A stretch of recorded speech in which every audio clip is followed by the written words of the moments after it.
I welcome you all to the course on process instrumentation, dynamics, and control. Today, let us discuss on the step response of first order system. Uh, let's get started. So, we know what is a first order system and what is step response. Let us discuss what is first order system and what is step response in detail before going into the topic. So, what is first order system? Any system which has a lag of order 1 is called as a first order system. For examples, we have seen a liquid level system in our previous session and mercury thermometer, for example. These are some of the examples of first order system.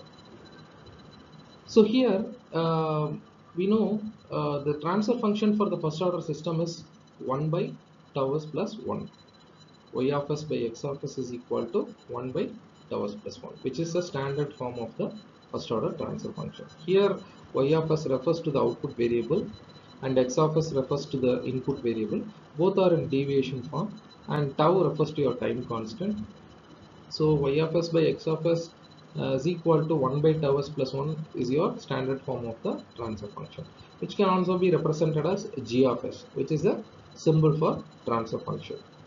Secondly, I told that there are many input functions. One of the input functions is your step input. There are other input functions also, like ramp, linear input. So these are some of the sinusoidal input. These are some of the input functions or forcing functions. In this topic, we are going to discuss about the step response of the first order system. What is the response of the system when it is subjected to a step input? Step input is nothing but a sudden change or disturbance to a system. It has some magnitude. So at time t is equal to 0, when a system is subjected to a sudden change, that is your step input. We are going to see the response of a system when it is subjected to a step input.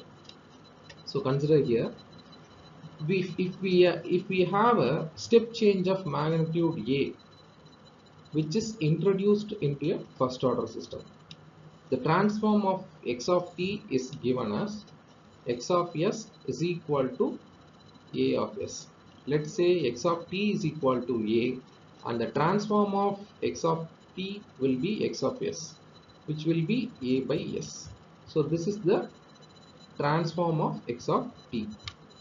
Now we are introducing this x of s into the standard form of your first order system.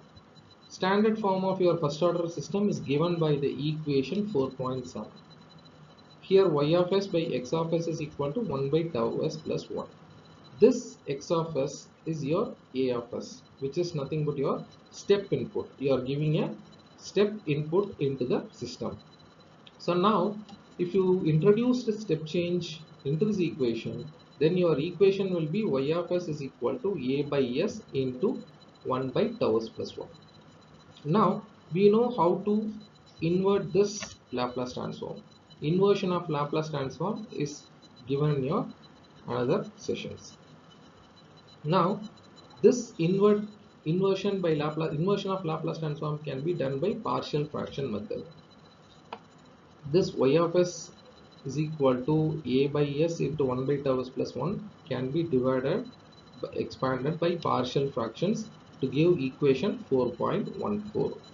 So this is how we are dividing or expanding this equation by partial fraction. We are introducing some coefficients c1 by s and c2 by s plus 1 by tau s 1 s plus 1 by tau. Okay. Usually this standard form of the equation will be tau s plus 1. In place of 1, if there is any other variable, let's say if there is a constant 10, then we have to make that value as 1. So that is the standard form of your first order system. Whatever the terminology is present in that, in place of 1, we have to make it as 1. So here we have expanded this by partial fraction. So coming to the next one. So here we have to solve this equation uh, for finding the constants or coefficients C1 and C2. So now by partial fraction methods, I am solving here it is solved to find the constants C1 and C2. C1 is found to be A and C2 is found to be minus A. So here when you substitute the values of C1 and C2, you will get y of t is equal to A into 1 minus e power minus t by tau. So this is your response equation or the step response equation for a first order system when it is subjected to a step input. And this equation can be plotted with respect to time to find what is the how the response is changing with respect to time, how y of t is changing with respect to time. For this example, we have considered a mercury thermometer.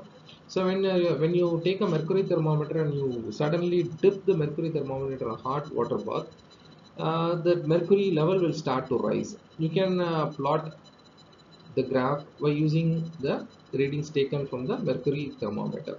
You can note down the time and corresponding temperature rise, and you can plot a graph. In this graph you can see how what is the variation of your mercury level with respect to time.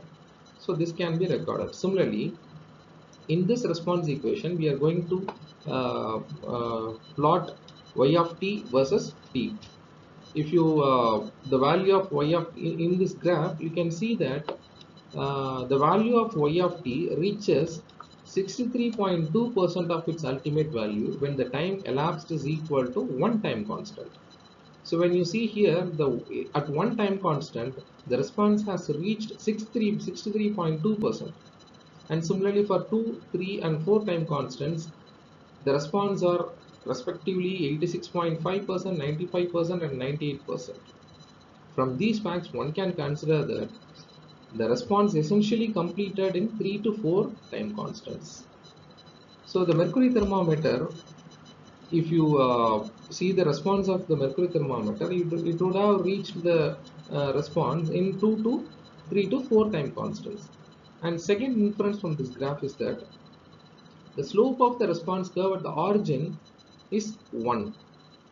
If the slope of the response curve at the origin is 1, this means that the initial rate of change of y of t, if it were maintained, then the response would have completed in one time constant. From the slope you can see that the tangent line drawn to the slope shows that the slope has a value of 1. So if the initial rate were maintained, then the time constant, then the response would have completed in one time constant itself. This will be one of the points that has to be noted when you design for a control system. The consequence of the principle of superposition is that the response to a step input of any magnitude A may be obtained directly from this graph by multiplying the ordinate by A. So this actually gives the response to a unit step input function from which all other step responses are derived by superposition. So this is an example for step response of first order system, and this can be applied for solving any problem which in case which you need to solve. For example, as I discussed, you have a thermometer which is at steady state temperature at room temperature. Suddenly you are dipping that mercury thermometer into a hot water bath. That water bath is maintained at for example 60 degrees centigrade. Suddenly what happens, there is a sudden change in the deviation in the room temperature and the hot water temperature. The mercury will try to expand immediately, but it will expand until it reaches the steady state value. It continue to expand till the steady state is reached. By the meantime, you are noting down the value of the temperature with respect to time, how it is the temperature is rising with respect to time.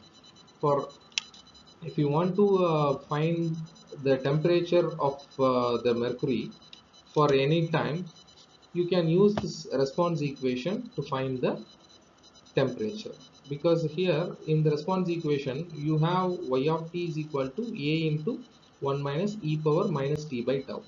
Here a refers to the magnitude of change, and refers to the time value and tau refers to the time constant value. This time constant value is constant for many instruments or process. So here, if the time constant for the instrument is known and the magnitude of change is as we know that, so we can calculate the, or we can study the response of the thermometer for a particular time. So this material is referred from the book Process Systems Analysis and Control by Kaufner. So I hope this session would be useful to you. Thank you for all.